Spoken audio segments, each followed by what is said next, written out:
try to sell that to a board, what you just said. Because this whole thing of like reducing vulnerabilities, it's become like second nature to a lot of CISOs who are presenting vulnerability reports to the board. I don't think it's a good idea, but the board has gotten used to it. So now you're going to stand out as the odd bird. The Adversarial Podcast. Why you gotta be so adversarial? It's time to get adversarial. Welcome back to the Adversarial Podcast. Great to see you, Sunil and Mario, as always. Looking forward to another good episode. Jumping right in. Any updates from you guys? In particular on your startups, and Mario, you guys are out of stealth. Is that news? That's true. Thank you. Yeah, Whirl AI came out of stealth a couple of weeks ago, and surprise, surprise, we're already getting targeted by phishing attacks. It's amazing. Wow. Guys, you guys who are in the phishing attack business, the bad guys, can you at least give us a couple of months, man? Please. No, they need those gift cards now. Yeah. Sunil, did you guys do like the classic stealth, whatever plan, like to give stealth launch and such? Yeah, I think there's some sort of server scraping going on where they basically keep an eye on LinkedIn and various other things and basically launch a campaign as soon as there's any sort of public notice, whether it's a press release or some change on LinkedIn. Anyway, it's one of those things I think every startup should be mindful of, that you tell all your employees that this is that, like, for example, if you're using Slack, that's the main method of communications between employees, and just reinforce over and over again that no, the CEO does not need gift cards. Thank you. Yeah, right. Exactly. Yeah. On that stealth thing, if I remember right, and you guys correct me since you were both in stealth, and we haven't really followed that playbook per se, but people will affiliate themselves with an entity on LinkedIn that's called like Stealth Startup. That's like somebody created a long time ago. It just says that. And I know outside of the scammers and phishers, That's funny. I know the investors, right? They have services that are looking for that. And the minute I've heard this, you're associated with that stealth thing, you start getting the venture capital outreach and and certainly so the loans funny. and the revenue-based loans and that kind of stuff, right? So I guess that's a precursor to the phishing messages. Oh, Do you guys get bombed with a lot of that? We're getting bombed left and right, not just with funding messages, but even like there's the recruiting messages are fast and furious as well, both in terms of candidates as well as headhunters looking to see whether or not you would want that job at some place. These are all pretty trivial, because if you look at their emails, and they're all Gmails, especially on the recruiter end, it's like, dude, you expect me to reply to you if you're just coming from a Gmail, versus whatever recruiting firm that you're representing. Right. So there are many easy tells here. But anyway, at the end of the day, a little bit of vigilance goes a long way. All right. Well, let's jump right into it. So I think the topic I don't know the French word for month, but the topic of du jour, let's go with that, is still Mythos and all of the supposed vulns that are coming out of that. And I think the latest tweaks on that are, one, I guess Mozilla has had release fixing security CVEs on the heels of this, and people are graphing that out and showing like, yeah, this is very impactful because here they are and they're on the receiving end of the learnings from Mythos. And while it's still all fairly clandestine and quiet, like the specific findings, Mozilla in particular just patching a bunch of stuff, and it's just coming out. And when you look at it compared to previous months, it's almost a order of magnitude higher. So that seems pretty legit. On the other end of the spectrum, I've heard people starting to dissect the ones that are coming out and saying, they're still subject to the same FUD and overhype that the human-generated CVs were, including like ignoring the fact that you had to have a chain of vulnerability exploits in order to actually be able to assess this thing, or that certain preconditions that commonly wouldn't be present would have to be met for this vulnerability to be exploitable. And that there's, and they're basically saying that maybe these things are over dramatized and it's not finding so much stuff. Do you feel like has anything in your opinion changed about how urgent this is, and what's your predictions for how it's first going to manifest and affect people? Well, I think the Mozilla announcements is somewhat of a vindication that yes, it's going to be potentially pretty bad, and I think personally, I still think it's understated in terms of the severity that we'll see. Just so to clarify, let's be clear in terms of what we're seeing and what is distinctly interesting about Mythos. First is the ability to find vulnerabilities. These large language models have demonstrated world-class vulnerability researcher level skills. And with Mozilla, when they ran look for vulnerabilities using Opus 4.6, it nearly doubled the number of vulnerabilities that they've seen previously. When they did it with Mythos, it went to your point earlier, an order of magnitude greater. So 270 some versus I think 22 with Opus 4.6. So the number of vulnerabilities have increased, but I think the other consideration that is really interesting with Mythos is the ability to exploit. So Opus 4.6 wasn't really good at exploiting. It was great at finding, but not great at exploiting. Mythos is good at both, finding and exploiting. And so the exploitation is the part that I think we are concerned about, because as soon as there's one thing, which is just the number of vulnerability announcements that we should see, not just with Mozilla, but all the other companies that have access to this. But it's also the time that you have to try to patch before exploits start showing up. Yeah. And I think that's Yeah. the concern that we're trying to call attention to. And Yeah, I, and you know, what do it you sounds think like about, we're like, for the average company?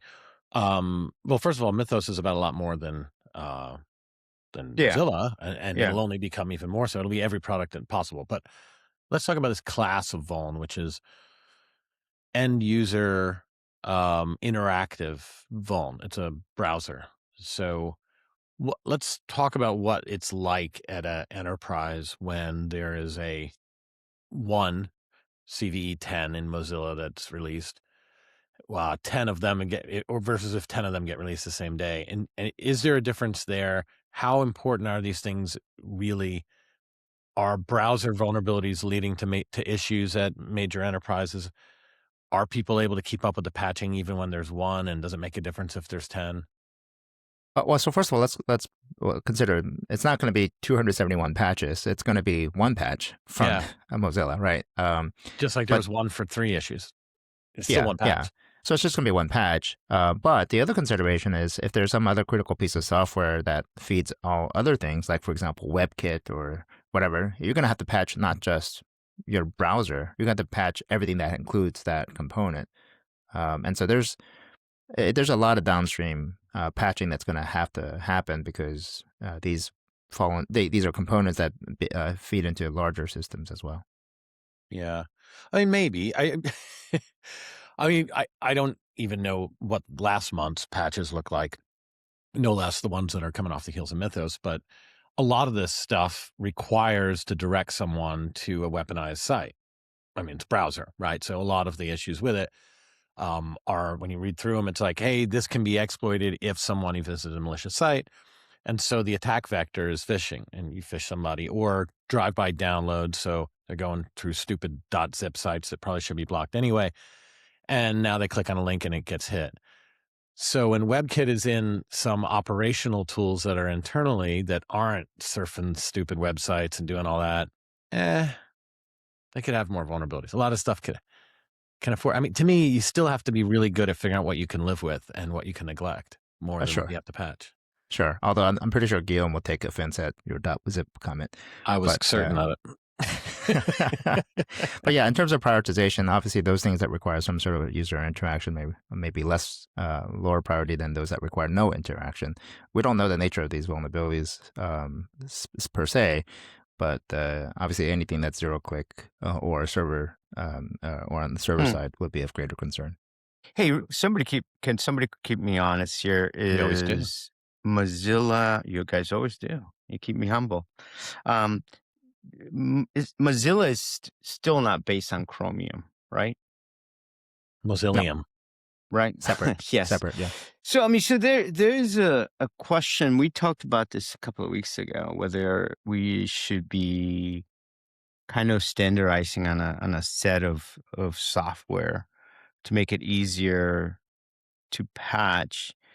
Now the question, typically what I've seen, what I like to do is have two type of browsers, one used for personal use, one used for corporate use. You use the enterprise browser for corporate stuff, you use your personal use for personal stuff on the same laptop.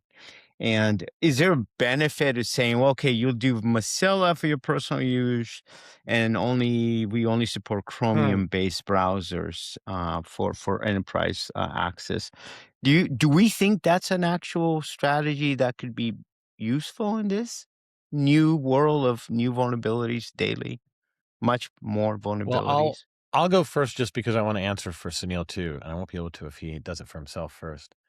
But I mean, I don't think that like marrying to a certain code base because of enterprise is necessarily the thing, but the access the browser has, that's the enterprise browser. So regardless, I mean, the big ones I know of happen to be based on Chromium, but it's more the one that has the session credentials and the pathway into the enterprise and access to the enterprise stuff. I think it makes a lot and is authenticated with your user. I think it makes sense to only allow that one because of the access and the identity that's through it, but not because of the code base. But Sunil, before you can answer the question, I'm going to say that Sunil's answer is every time he installs Claude on a new computer and he asks it to do something with the browser and it says it doesn't have access, he asks it to generate a new browser and write all the code for it. And he wants every browser instance to be generated by AI and a unique code base. I don't know about you guys, but I use Lynx browser. It's all command line. I love that. Yeah, I know Lynx. I'm an expert with it. Anyway, I'm but sure yeah, using at some Mosaic, level, guys. but there's some truth to be said that if I build my own browser, it's going to require much more of a targeted attack than anything else you'll see. Anyway, but we're not quite there yet. I think where you can truly get software on demand and ephemeral throwaway software for every interaction. We could get there eventually. It might be a little more costly in the grand scheme of things, but for now, we're stuck with these common code bases, these monocultures stuck with of sorts. or benefiting from. I mean, yeah. We awesome. definitely benefit from monocultures, no question. It's just monocultures have their own dangers, if you will. Yeah, they do. Well, so I'm thinking with this Mozilla, not Mosaic. I'm going dating myself here. Mosaic, But this Mozilla thing, I go back to those home users with their home laptops that we still allow to access enterprise applications. So this might not be in your VPC or your in production environment or on-prem, but we do allow them to access our enterprise applications through these browsers that are, I think they may be more sitting ducks if users don't patch on a regular basis their home browsers. Well, okay, so my whole methodology is always about threat objectives, right? So each company figure out what they're worried about. I think allowing people to log into your corporate IDP and workspace platforms like OneDrive or GDocs or anything like that from their home computers is a non-starter if you're really worried about data exfiltration. And I think too many people, this is kind of upside down sounding, but I think too many people are worried about data exfiltration, right? Specifically, you should have data that people are after. And not everyone does. And if you don't, you need to be the first to figure that out. Because there's other things you still have to worry about. You got extortion and sabotage and other things. But first, figure out what the data, like, you don't have to respond to this. I'm using it because you're front and center, but like Whirl, right? I got a threat model. Like, is someone right now trying to get my data? And maybe the answer is no. And it reevaluate it once a quarter and then change. But like, so DLP is not top of mind. But that's where, the minute you have to worry about someone stealing your data and trying, then no, you may not view it with your own home computer no matter what. And that's usually where I think about BYOD and burning it down, as if it's a data play. But to your point now, with browsers having more and more drive-by download, and then someone could put info stealer on, and now they're getting passwords, then that makes BYOD start to be an issue for non-data security as well. Because now if I just want to extort you, then if they're rocking in and they weren't going to pull the data onto their mother-in-law's browser, but they're going to get info stealer, and someone's going to be able to ride that session and get in and now start moving laterally and all that stuff. So maybe that does expand the attack surface of companies that need to care about burning down BYOD. I think so. There are a couple things that I think were worth noting in terms of separating out. We used to, when it came to data exfiltration, back in the day, we used to care about it obviously from the attacker view, but we also cared about it from the employee view, right? We're like, hey, what if an employee, sucked out this data and left the company and all that kind of stuff, or accidentally, right? Like the DLP, you leave the company, you start stealing. Yeah. So I personally think people need to recalibrate their risk tolerance for the employee side, because everyone has a camera, and one's ability to extract information at scale is pretty much there now. So the employee-based exfiltration, while it's absolutely a concern, is one of those things where I think we have to I personally think we have to go to a point of saying that's an acceptable risk in the current environment that we live in. On the other hand, the attacker perspective of being able to do data exfil, of course, is something that we should have strong controls in. With respect to browsers, what I personally do is I don't use two different browser types. I don't use Chrome and Mozilla separately. What I just do is just create separate profiles within a given browser. He loves that. He loves that profile. It's only brought madness to me. All right, Sunil. Yeah, but it works really well. It's the segmentation that you actually need, where my work stuff is only on my work profile, and all my other stuff, including I have a banking profile separate from my personal browsing profile.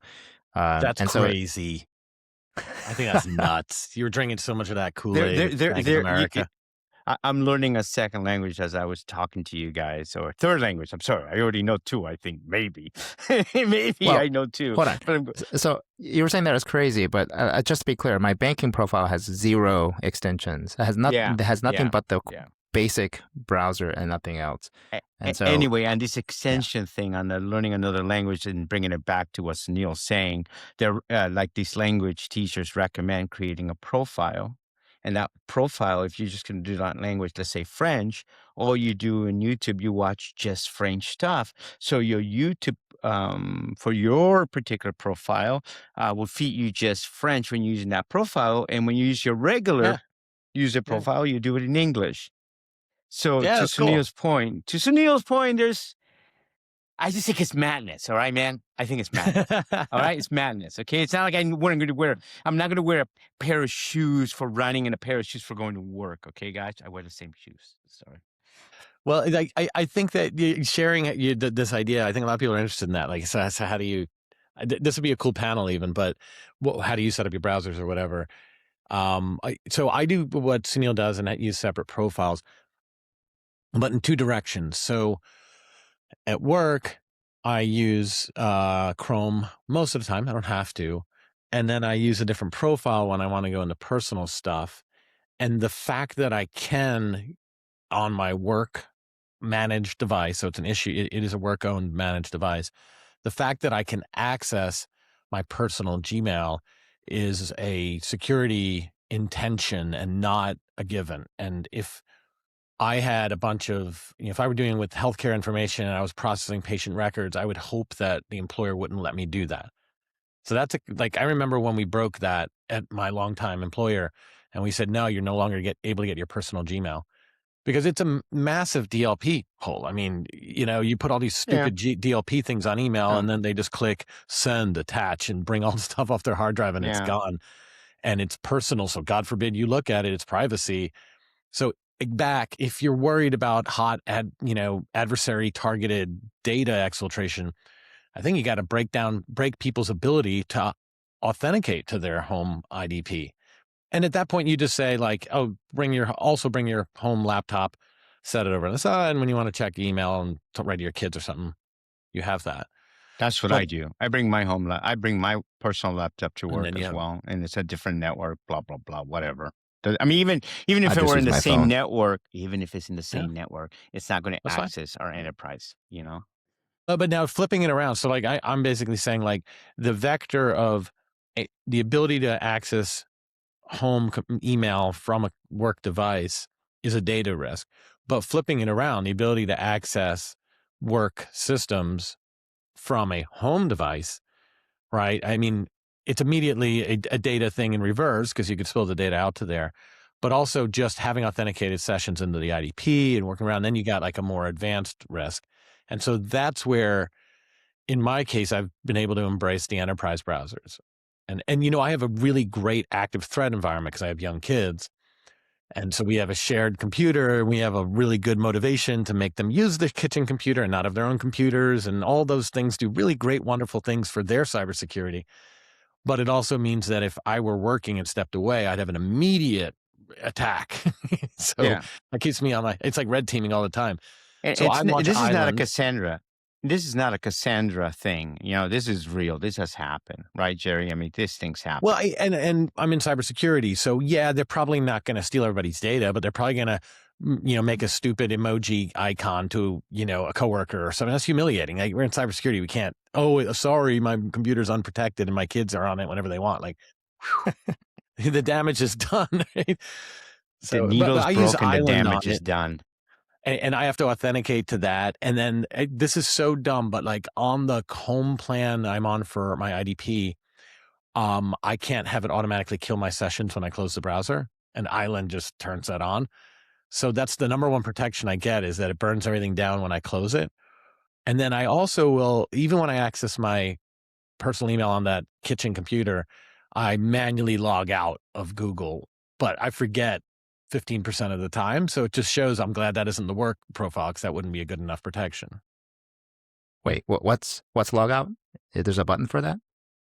Yeah, it's non-trivial. You'll know when you finally do it, because all hell breaks loose. You're like, I haven't logged out in 13 years. I didn't know that was possible.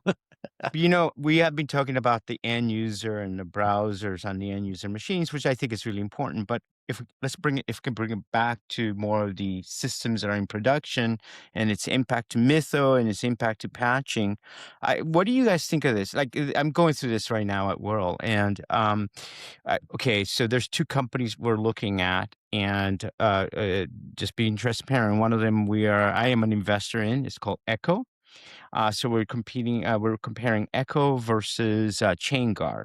And why am I bringing these two here? ChainGuard and Echo are competitors. Anyhow, I want to get out of the business of patching. I don't want to deal with the patching. I don't need to worry about the vulnerabilities. I'm going to hand it over to either Echo or ChainGuard to ensure my images, my Kubernetes are all patched, fully patched daily. End of story. That's your job. I don't need to worry about it. That's the position we're taking in order to keep up with this whole nuttiness of vulnerabilities. What do you guys think of that? Well, So I'm in favor. I think just as important as keeping them current, it's really about keeping them stripped down. So you have less things that 100%, run out. And that's, I 100%. think, their secret sauce more than That's right. patching fast. Right. That's And right. in terms of stripping them down, you have container-based approaches, which the ChainGuards and the Echoes of the world help you maintain both a slimmed-down version, but also a vulnerability CVE-free version. But I think there's also a progression towards an even more slimmed-down version, which is running your application on unikernels. So unikernels have been around for a bit of time, but it's taken effort to refactor your applications into this sort of much more slimmed down OS. But a unikernel essentially is a very bare bones. It's just the bare bones that you need to be able to run your application and nothing more. And as we think about how we can refactor applications towards even a much smaller footprint, we take more and more of the attack surface away from the attacker. So you're removing modules in addition to just libraries. You're removing modules in the kernel. So you're even stripping down that. Is that correct? Or just Is that removing huge swaths of the operating system itself from the attacker. Wow. Yeah. I'd say that's what ChainGuard is doing. And we use open source ChainGuard packages. So we're using ChainGuard, but we're doing it on the cheap and getting a lot of the benefits from it. We're engineering first, so maybe we don't need billions of containers out there, so maybe we just have the luxury of being able to manage it without the commercial versions of it. But is that where we're going, Jerry and Sunil? Is that what we're saying? Like, people, you need to get out of the freaking business of patching. You're not patching, reduce the foot. I mean, we've talked about this for a long time. I think that's very unhealthy. I think Look, if you go into a large enterprise, they usually have a vulnerability management program that has tens or hundreds of thousands of things that are Yep. vulnerabilities that are Yep. very high or critical. And they're often reporting those up through management. And they're like, how are we going to get them down? How are we going to get them down? And what we're talking about is one of the solutions. Like, well, if we went down to things that had less software, they would have less bugs, would have less patches. These numbers would improve. And so, yes, for people that are fixated on, oh man, we've got a lot of red ink on our vulnerability management slide, these are strategies to fix that. And by the way, those are the ones that are also going to blow up with let's just call it Mythos. I mean, there's more to it than that. That's right. That's the thing, though. That's gonna blow up. exactly it. Yes. However, I would argue that those metrics that they're all worried about, whether they fix them or they're worse or whatever, aren't really well correlated to security incidents. And so investing all this time and money to making those look better is kind of a waste of time. The reality is that the hundreds of thousands of things they have, the problem isn't that they need to patch them. It's probably that they're overrated because there's no context going into it. And there's nothing you should be more proud of than running a vulnerable kernel that doesn't have any interaction on it, or for some reason it's not exploitable. I'm going to push back on that. We're not going to win with this patching game. What we need to do is to have environmental factors that make the majority of these issues unexploitable, and then have the ability to distinguish those so that they don't bubble up through all this reporting. But you're more sophisticated in the tip. Oh man, this is going to be terrible. Oh, wow. Okay. The area that your expertise are in, I'm going to assume deeper than what your regular board member is. So I'm going to say that, caveat with that. So the thing you just presented was a very thoughtful, informed, and experienced solution or approach. Try to sell that to a board, what you just said.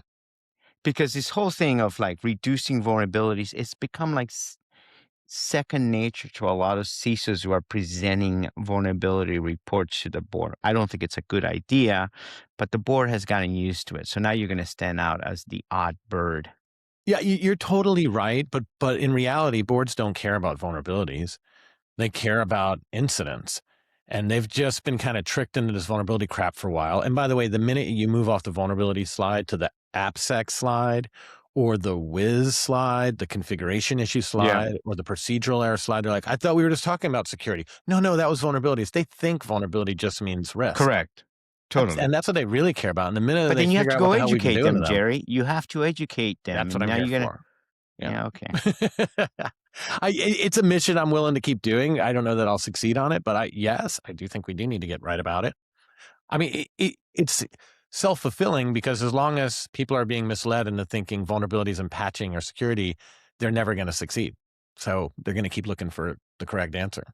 I think there's a degree to which the vulnerability game or the metrics have been really just vanity metrics for a long time. I'm trying to prove my worth as a security leader and look at all the work I have to do and look how much I'm burning things down. If I were to just say, you know what, thanks to our good design and architecture, you may be hearing about Mythos, but the only, given our design and architecture, we only need to care about this one vulnerability. And we burned that down yesterday and my job is done. It looks like that's all you did. You only patched one vulnerability. Anyway. Yeah. There's a perspective of volume. Business seems to prove your existence, whereas good design, good architecture, good engineering, because you save the day before a fire burns, you don't get as much glory for preventative measures than you do for putting out a fire. Yeah. Do you remember when with Twitter and Mudge, who was their CISO for a period, came out with this really damning whistleblower report where they said Twitter security is crap. It's a house of cards. I remember that. They're a mess. Yeah. I tried to fix it and they didn't pay attention to me. And now I feel an ethical obligation to report this. So boom, hey world. Right. And the story, I think, started as kind of big in our circles and our listener circles. But then it was right at the time that Elon Musk said via tweet, right, hey, I want to buy right. Twitter for, I think it was like $44 a share. And then I guess that was right in the pandemic. And then the prices just tanked. And the market price would have been way under that, meaning all the other stocks had gone down. This one was propped up because he had this bid over Twitter out there. And then he was like, got cold feet. Like, oh, hell, the whole market has changed. I'm going to overpay by 40%. No, I'm out. And he had already made this offer that said no due diligence. He had waived due diligence because that was his flex. Like, look, I'm so rich and I'm so cool. I don't even need the diligence. That's like buying a house with no contingencies. Yeah, exactly. And you only do that if you're getting a very great deal, expensive right? You don't house. offer asking Yes. price and then do that, right? So Yeah. So he did that. And then meanwhile, there's this mud crap that was floating around. And so he grabbed onto it somewhere in the middle of the whole thing and said, well, this is a reason I should be let out because their security was awful and they were hiding that. And I couldn't have been aware of that. So let's look at that. So if you dig into that, the Mudge report, among other things, cited kernel vulnerabilities in the bespoke, minimalistic, purpose-built Linux distributions that Twitter had a huge number of to be able to support, their operations. And if you look at like how you would exploit those kernel vulnerabilities, you had to be basically CLI on the box, right? And he's saying, you're running a kernel that has known issues for 3 years. How can anybody take you seriously? You must be bad at security. And nobody exploited that before. It was now public knowledge in the whistleblower report. No one exploited it. They couldn't exploit it, right? Like there's things on my desk right now, like this keyboard has firmware in it that's surely full of holes, but no one can exploit it because they're not over here cracking open the case and, touching leads to the motherboard and to the circuit board. That was the equivalent of Linux kernel exploits, CVSS 10.0. But they were right to say, screw that. I'm not going to risk the whole company by patching kernels willy-nilly. There were a couple other issues with Twitter, mostly an insider issue of sorts. But that said, I think let's not get lost at the notion that what Mythos is going to deliver, what we believe Mythos is going to deliver, are not these. It's going to be hard to exploit because you have to have physical access type of things. I think we should all just generally agree that, or I think we can generally agree that we're going to see just a large volume of things that we actually still do need to patch, despite all the exploitable, actual exploitable vulnerabilities that we have to go patch. So I also agree, like maybe hopefully like 90% of the things that are found, if not more, are not exploitable. We can ignore them, but the remaining 5-10%, whatever it might be, are going to be exploitable. We're not going to have the manpower to go and address them in a timely fashion. And so now, what do we do? Well, you kind of started to answer the question before I could even ask it. I wanted to set you guys up and say, if you have two choices for reaction to Mythos and a wave of vulnerabilities coming out, and assuming that it's not just a single backlog, but that it continues and we keep finding things at that pace, then is it A or B? A, the world is going to have to get better at patching, or is it B, the world has to figure out how to remove reliance on patching, which is clearly my drumbeat. Well, I mean, for me, number two is the whole reason why I tried to come up with the DIE triad and said we need to design more things to be distributed, immutable, ephemeral. And the whole joke that we had about the ephemeral browser software is kind of like that too. But at the end of the day, it's a combination of both. I prefer to do more of the second, which is to remove the reliance on patching altogether. But then failing that, we then have to get better at patching at the things that we can't. I can see, what is it, Dr. Evil, Sunil version of Dr. Evil, with his vulnerabilities being cats. Right, here are my pets, and the pets are just spreading all over the freaking place. And meanwhile, he's gonna go eat them over there because they're gonna become cattle soon. Well, I think that's the opportunity that we have in front of us. There's a certain threshold that we have, activation energy, if you will, for choosing to refactor something. And we know that decommissioning legacy systems and whatnot, there's a pretty high activation energy to get past. But that activation energy is much, much, much lower now. AI is the catalyst that has really reduced the initiation or activation energy to be able to go and refactor something to be more cattle-like and less pet-like. Yeah, so we both just talked about the ability removing or lowering reliance on patching, but to talk about what that means, it means, for one, making things less assailable so that you can live with a lack of a patch and it not be exploitable.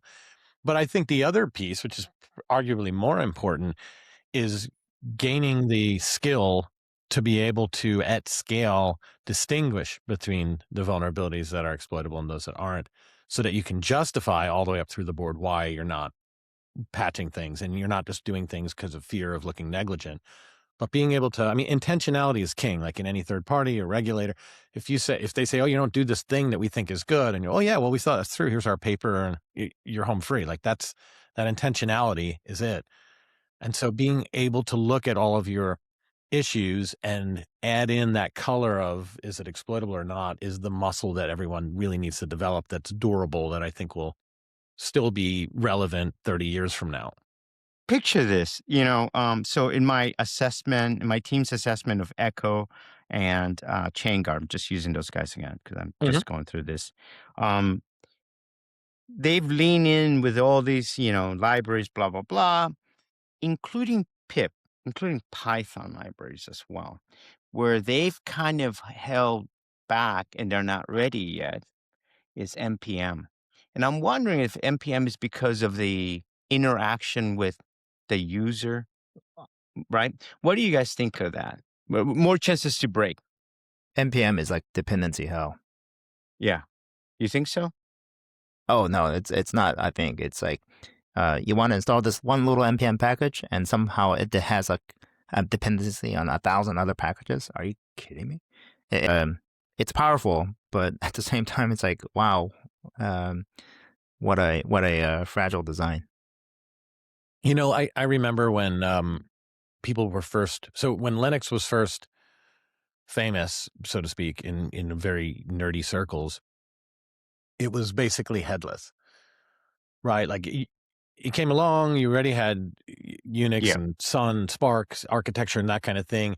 And they had X Windows, right? Which is the goofiest freaking thing in the world.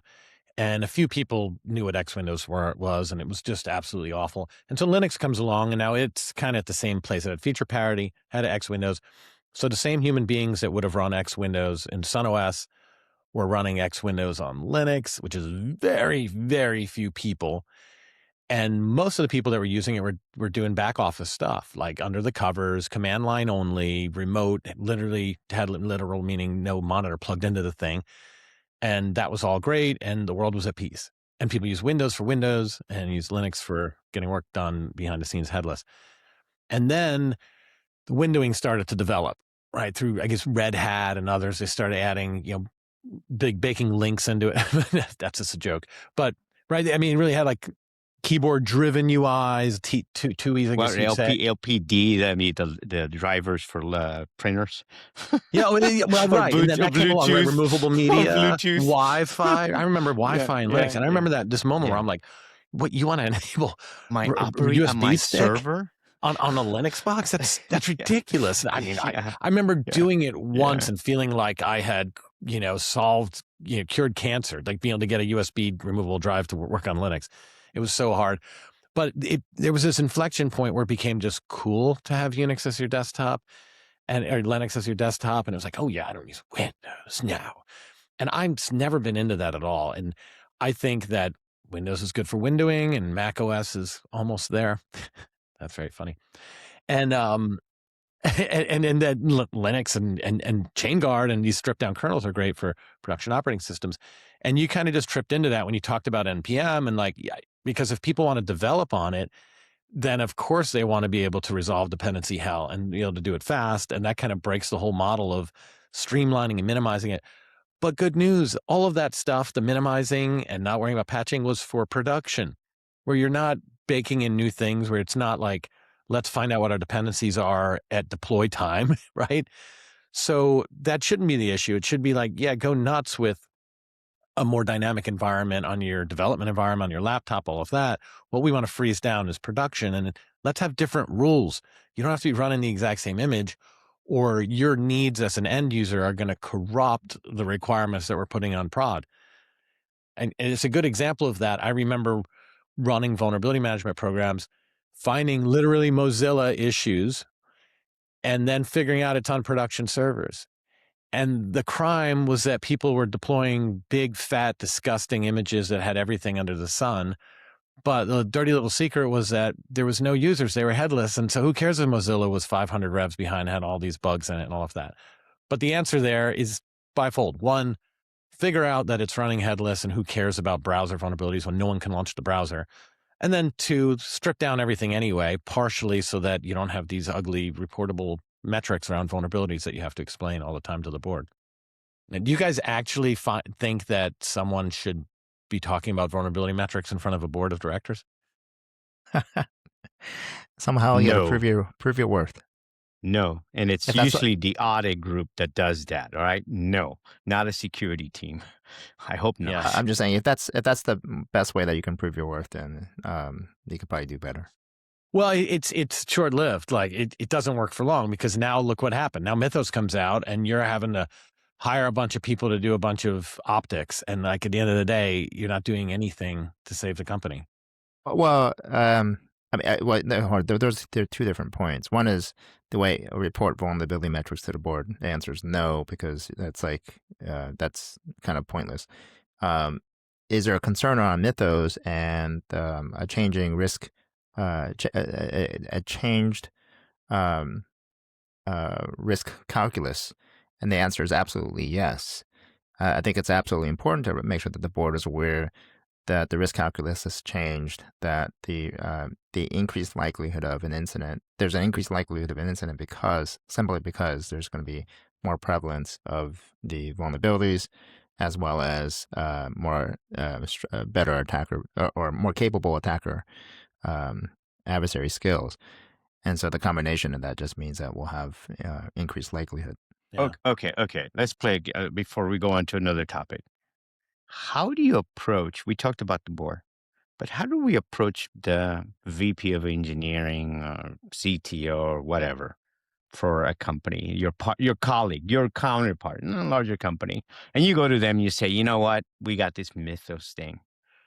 Like, what do we change? How do we approach our engineering side, who ultimately manages potentially these libraries in production? What do you do? I mean, it's an SCA thing, right? And meaning when it comes to engineering and the AppSec findings that get cut JIRA tickets, I think most orgs, the biggest one is SCA, meaning third-party libraries that they're ingesting in versus the code that they're writing. I mean, their SaaS findings, we already kind of gave up on that. Like, see what the IDE says. If it tells you to do something better, maybe do it. But it's really you're building in an old version of the library that has a known vulnerability in it. So the conversation, I guess, would be, those SCA things that are a big pain in your ass that I keep bugging you about and you tell me you don't have time to fix? Well, there's going to be even more of them. So it goes right back to my question again. I mean, does that just say, hey, look, this wasn't working before, so let's not do more of it?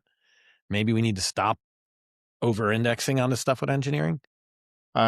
So I would expect my engineering team to have a lot of tests and a lot of harnesses to basically ensure that any code that's generated, whether by a human and more so now by machines, that it still passes the tests, that there are no regressions, that there are things that go into good engineering practices, such that whenever a open source package changes, not necessarily because of security issues, but just because new feature releases, that as we integrate those in, that it's not breaking things, with the code. But it used to be more effortful because humans were doing that. But That's right. I would say it's at this point, I mean, I'm not sure why people would, I have some perspectives on why, but in general, the barriers to refactoring your code or to integrating new packages have really gone down. At this point, I don't see much of an excuse as to why you couldn't easily spend a little bit of time, the time that you would have spent hours on. Now it's just a matter of minutes of bringing in a new version of an open source package that has fixed not just security flaws, but other feature issues. But sometimes what happens is, as your enterprise gets bigger, they're invariably the engineering team becomes specialists at certain parts of whatever it is, application or environment you're supporting. And so some of them become specialists. Some of them are either going to be database, some of them may be front end, back end, whatever that is. And that's the area of focus. And when the traditional way you had, testing, it might have been done by the DevOps team before it gets patched. But then the DevOps team doesn't know what libraries are actually being used or impactful for those particular applications that rely within a particular group. And so you've handed off that to them, to the developers, to be responsible for doing their own regression testing. That hasn't happened as fluid and as easily in the past. I think maybe what you're saying, Sunil, and I'm maybe putting words in what you're saying, but maybe with the advent of LLMs, people can do this themselves easier within the groups. Yeah, I mean, I think anything that's code, if you're writing code today and you're not using an LLM, you're probably either in a large bank, or you don't have access to the internet somehow. And by the way, for those who have these restrictions, I wouldn't be surprised if there are people who would basically, what I was suggesting earlier, pull out their phone, take a picture of the code, copy it into their own personal machine, have it figure out what's wrong, and basically then hand jam it back into your workspace where you don't have access to that LLM. Well, almost switching gears, but it's going to be kind of hard to get off of this. I think we're going to come full circle on this topic. Let's talk about TPRM, right? We love to talk about TPRM, and we're not going to wrap this up. We're going to have TPRM probably every single episode, and that's okay until the world fixes it. In particular, somebody in one of my circles was asking, hey, in light of what's changing in security about Mythos, and we just talked about here on the podcast, like, what are you telling your board, or what are the ramifications of what you need to do to your VP engineering? But the question here was, what are you doing with your vendors? And are you reaching out to them about this? But the implication to me is, when big security things happen, we reach out to our vendors. And I'm not a fan of that. And I'll tell you why, but I'm willing to be challenged on this. I just remember we would get all these inquiries every time there was breaking news, and it was often just a big vulnerability. And it was always the same template from a very mindless source that didn't really think through the answer. And it was, have you heard about this news? And it was like an Excel spreadsheet. Next question, when did you hear about it? That question always came in. How did you find out about it? And what are you doing about it? Have you identified mitigating it? Yeah. Instances in your environment and all this stuff? And I always thought, like, there's generally some kind of contractual obligation, if it was a customer or a reg, that said, if we have a major issue or anything that could affect you, we have to let you know. So when they reached out, it was kind of like, well, we made you say that, but we didn't really believe it anyway, that you were going to let us know.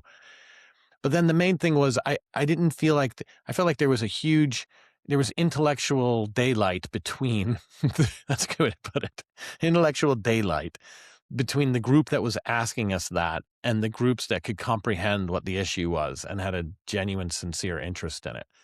So in other words, the people asking us the question just want us to say, oh yes, we were taking it very seriously. And if we had said something like, oh yeah, we found a bunch of vulnerabilities related to that, but they're all unexploitable and we ran them through a normal process, like that would just get lost on them anyway.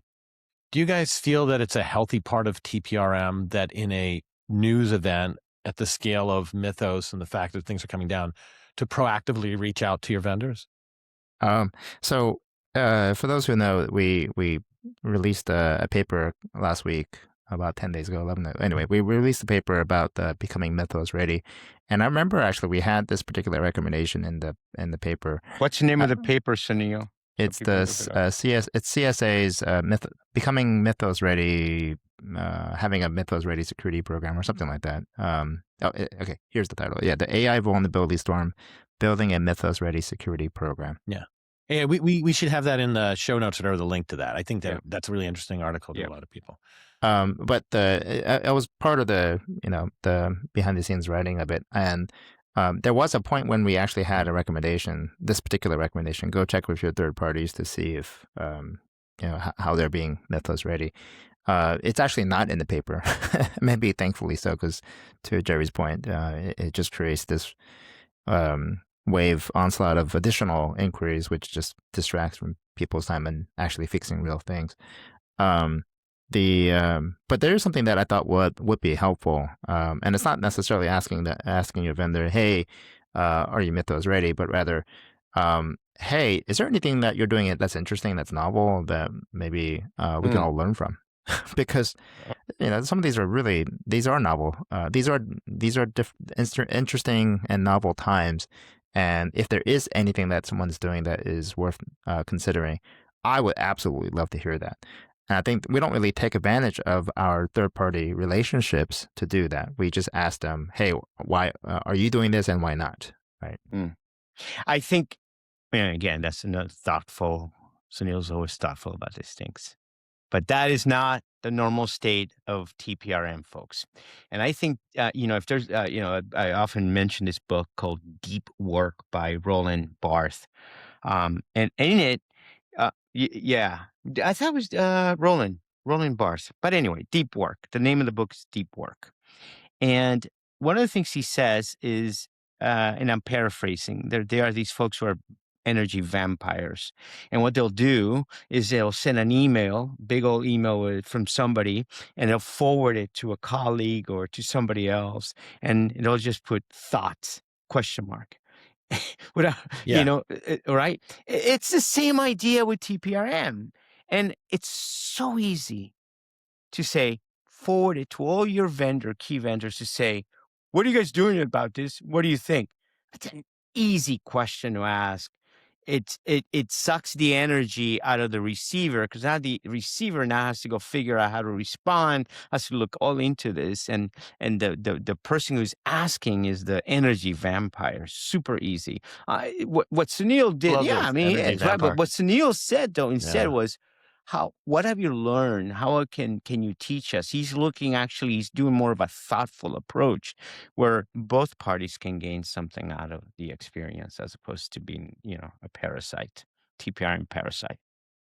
Well, I used the word adversarial towards the end of my CISO dumb to describe adversarial risk management, meaning the idea of continuous improvement and having to mitigate risks that have an active adversary, and they would change it. And that led into this podcast being called that, and among other things. But I remember long ago, though, 10 to 15 years ago, though, and before people used it a lot in cybersecurity, it was part of my normal vocabulary, because I would talk about it with regard to the attitude with which some people would enter work, and in particular, toxic coworkers, but also TPRM groups. And, they do come to it with an adversarial attitude sometimes, where, I mean, it should be like, to Sunil's point, like, hey, we're trying to process this news, Mythos, and we shouldn't do it in a vacuum here. We want to work together. You guys have any lessons learned about how you're processing it? Would you be interested in putting together a working group? Would you be interested in talking on Friday? Are you available at 3:30? Let's talk. That's not an adversarial way, and it's really open, and hopefully you get some good answers. But more times than not, it's kind of the hall monitor approach, the TPRM folks, and it's accusatorial. And why haven't you done anything about Mythos? I bet you haven't done anything about it yet. What are you doing? You guys aren't doing anything. And if you flipped it around and said, what are you doing? They said, well, that's not my department. I'm TPRM. I don't know anybody in security. Those guys don't even hang out with me. I've never even met security operations, most TPRM groups. And that's just the problem, and you're bad at security if you don't have a good answer to this question on the spreadsheet, versus we're still beginning to process it. We don't have good answers either. And at a minimum, I think it was really important to have the same team issuing TPRM questions and answering the ones from the customers. Like, just that one simple move will culturally fix a lot with their dog fooding. Yeah, So I think, and the funny or sad irony is those who send out the TPRM questions rarely meet the same rise. Their program is deficient in many of the same ways. So it's like you're asking somebody, to jump 10 foot high when you can only jump 6 foot high yourself. Yeah. it's funny Yeah. because my CEO, we're going through this, as we're on more people's business, and now we have to go to people's TPRM, and now our CEO, who was my boss when I was at Snowflake, he he approached me earlier this week and says, "Damn, it feels awful being on the other side of this TPRM experience." And I'm like, "That's what I was trying to Yeah. tell you all these years. Yeah. This is so bad." Yeah. Well, I remember explicitly, 'cause it's like such a specific example, but I have to say it because absent this, it's just all kind of like, mythical. Wells Fargo, notoriously adversarial TPRM. Mm. And I remember them being upset about support for old TLS versions on public facing web, right? That's classic. And chasing it, beating down engineering, like, yeah, this is stupid. It's not exploitable. I know. I mean, that's a good way to start the relationship with engineering. But look, we just want to get these guys off of our backs. And the political way to do that is pretty expensive. So why don't we just close the damn finding? And they said, well, we couldn't. And then it took a long time to get to this answer. Ultimately, it was, well, we tried to turn off old support for old TLS, but Wells Fargo's a customer and their browsers are so old that they demanded it. Totally. And they made us turn it back on. Totally. That's exactly what you're talking about. Yeah. That's right. Same company. Yeah, if it weren't for this customer, anyway. Yeah. But, going back to the TPRM, like what can we do to solve TPRM or actually make it practically useful?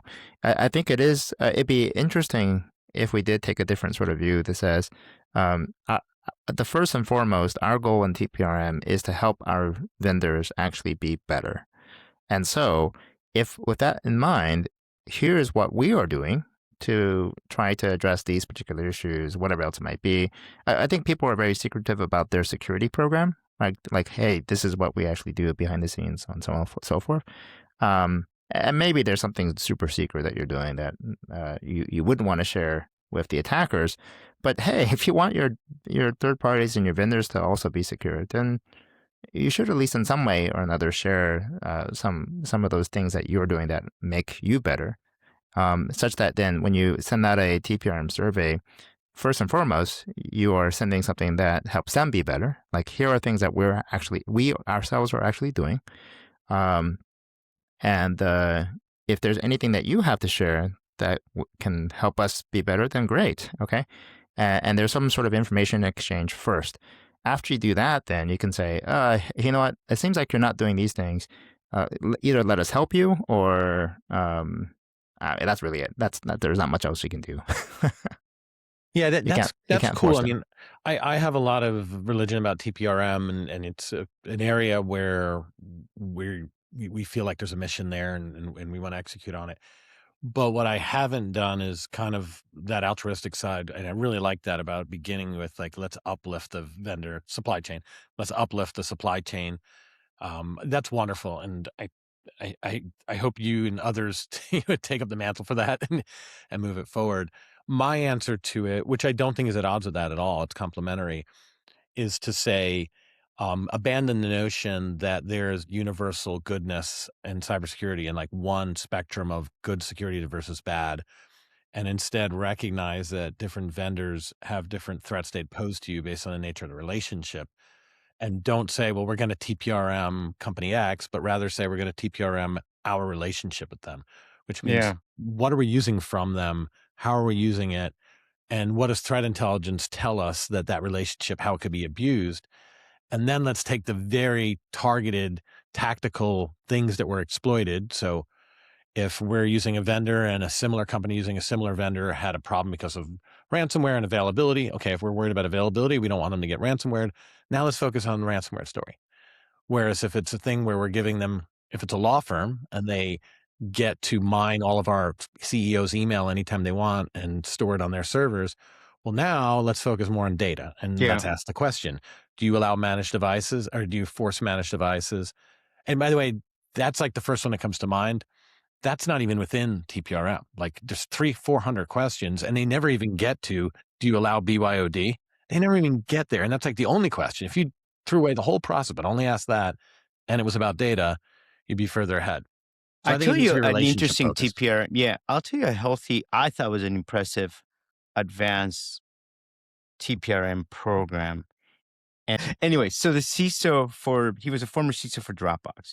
And as we were trying to earn their business when I was a Snowflake, the thing he said was, okay, as part of this TPRM, what I like to do is we're going to put you as part of our bounty program. I'm going to add I you. love that. Dropbox will pay the bounty program against our Snowflake usage That's or whatever awesome. Snowflake. And I was like, brilliant. We will share. He goes, I will share the findings and we'll work together on it. And by the way, we might extend the bounty program to other, applications that are maybe not directly related to Snowflake, but you're using it as well. It was super helpful. It was such a That's just awesome. transparent, let's go try to do this together kind of thing. Yeah, And they and it costs paid it. real money, but so do all these people running in circles right. pretending to be TPRM. That's I right. think it's money Right. better spent. And yeah, I think, Sunil, I'm going to give you credit for this. I think it was Bank of America that did red teaming. Well, pen testing, paid pen testing of our applications, required access to the source code, which is a little bit of hair on it, but paid at the end of the day to pen test these things. And, there was a time in my life where I was allergic to anything like that. In particular, before that, like regulators in the Bank of England wanting to do pen test, red teaming. And over time, I've come full circle. I embrace it. If somebody wants to pay, that's great. As long as the process is such that the findings that are going to come out of it are going to be legitimate and things I want to fix, then I want to encourage that. Yeah, Right. and I've seen Yeah. others take that sort of approach. And I think it's wonderful. It's like, why would you refuse that, right? You Yeah. have a company willing to pay for it. Cisco, I had that experience with Cisco, and they did a fabulous job of pen testing and working through whatever we discovered. So for those larger companies that are wanting to really truly help their vendors, not with a survey or a questionnaire, but with real meaningful improvement, then that's the pattern I would much rather see. I tell you what's progress here is Jerry and I have not said red teaming. We said pen test. So Sunil is really infected us. Notice that, right? Like, No, I definitely recognize the difference here. And pen test is just my way of saying it doesn't have to be that great. Red teaming is still what we want to really do. Yeah. And I mean, when we did do that with regulators, it was awesome because it kind of got everybody on the same page. And at the time, we were starting to spread that DNA from Europe and into the US. And if the Federal Reserve right now would stop doing everything they're doing in their federal examination program of regulated entities and instead just red team them, it would at a minimum substantially raise the bar on bank security. Like it would make it so much better. But the knock-on effects it would have on not wasting time and creating multi-100-person departments just for optics would be massive. just to steal the thunder from both of you guys, it's that attitude of TPRM not being adversarial and saying, let's go do this together. Let's go figure it out together. We'll share the findings. Let's right. That Yeah. It's just how you approach it. And I think one of the approaches I remember from a friend of mine, Evan Whaler, over at Capital One, is he tells his he works through his vendors by saying, just tell me how you tell me how you handle my data, how you delete it, purge it, and so on and so forth. And just through that process, you actually learn a lot that you won't really get through a survey. But that conversation also gives, I personally think it gives a really great opportunity for someone who has come up with patterns for how customer data can be managed really well to say, hey, maybe you should try to do it this way or that way. I mean, I think that sort of guidance is super invaluable. We don't know what we don't know, and these conversations can be extraordinarily fruitful if approached in the right way. And I wish TPRM can be more like that. I don't know if it can scale. Maybe that's the problem that we struggle with. But the way that we're scaling right now ends up with more useless. And Jerry and I became detritus. friends because Jerry what he talks about, he doesn't just preach it, he lives it. And he was on the other side with TPRM. He's talked about this before when I was the vendor and he was my customer. And he approached it that way. It was a very open, not adversarial at all. Let's try to figure this out. Let's learn. Well, I was thinking about that when Sunil was just talking, because we learned a lot about data security. I mean, think about Snowflake, however long ago that was, totally on the tip of the spear when it came to cloud-based multi-tenant data isolation and all of that. So once I felt like I was learning more than I was browbeating, then the deal was closed. Awesome. Well, hey, thanks guys. On that note, I'm always learning whenever I'm talking with you guys, and I know our listeners really appreciate it as well. So we'll wrap here, but thanks much, guys, and Mario, good luck with French. Au revoir. Au revoir. See you guys. So yeah.